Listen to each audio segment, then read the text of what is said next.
son Xacobe Pato, son escritor.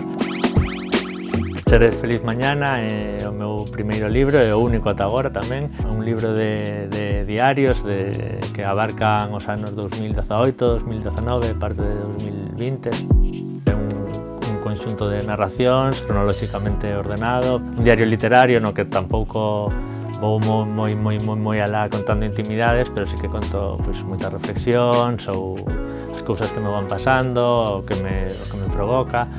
Gústame pensar que tengo unha mirada entre irónica e melancólica.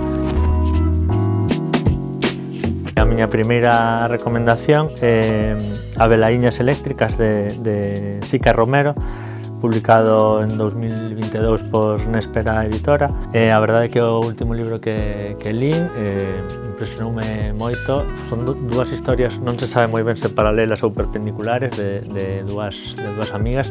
E o que máis me impresionou da novela é a forma na que está escrito. Está escrito nun galego moi libre, de costa, de un galego como nos marches, de nada académico. A verdade é que é un libro que me impresionou un montón.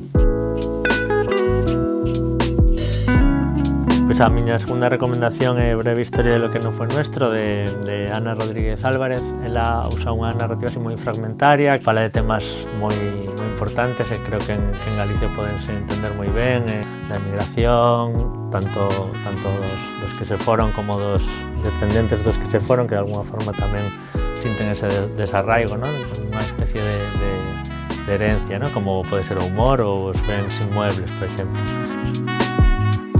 A miña terceira recomendación é Ninguén queda, que é a primeira novela de Brais Lamela. Fala dun mozo que vive en Nova York, que fai como unha especie de investigación dunha muller que desapareceu nos asentamentos das colonizacións da Terra Chá, que foron levantadas pola dictadura nos anos 60. Ten unha especie de arquitectura así como moi libre tamén, moi arriscada, pero creo que saiulle moi ben o experimento.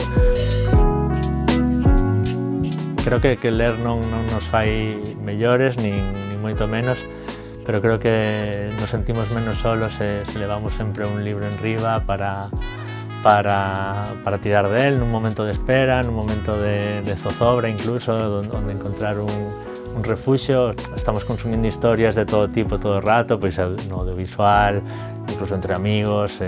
Os libros, a literatura é unha forma máis de consumir historias, pero creo que non nos fai mellores, pero sí que nos acompaña moito.